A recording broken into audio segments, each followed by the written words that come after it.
En la fría luz del amanecer, los agentes policiales se congregaron frente a la modesta casa en la colonia Jardines de Morelos, su aliento visible en el aire gélido mientras intercambiaban miradas cargadas de tensión y determinación. El rumor de la actividad nerviosa se mezclaba con el chirrido de las sirenas distantes, creando una atmósfera de anticipación y ansiedad. Con un golpe firme, la puerta se abrió de par en par, revelando una escena que heló la sangre de los presentes. En la penumbra de la habitación, apenas iluminada por la débil luz del amanecer, se encontraba una carriola. Pero lo que llevaba dentro no era un bebé dormido, sino el horror mismo. Restos humanos, grotescamente mutilados y dispuestos de manera macabra.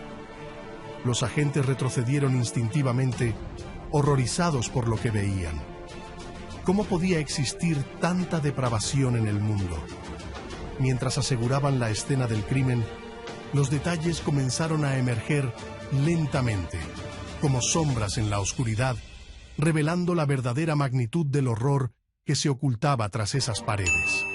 Patricia Martínez Bernal y Juan Carlos Hernández Bejar, una pareja aparentemente común y corriente, habían estado perpetrando una serie de crímenes atroces que desafiaban toda comprensión. Desde el secuestro y la trata de personas hasta el abuso sexual y el canibalismo, sus acciones eran una pesadilla viviente para quienes las descubrían. Las historias que surgieron de la investigación eran más que macabras, eran monstruosas.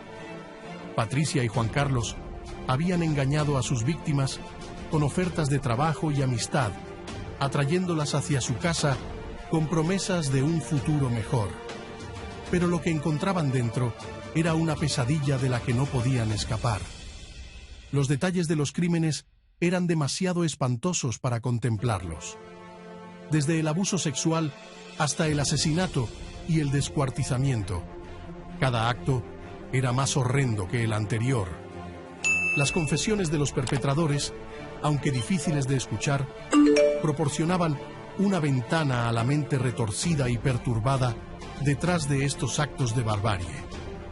Pero lo que más desconcertaba a los investigadores era la aparente falta de remordimiento por parte de los culpables.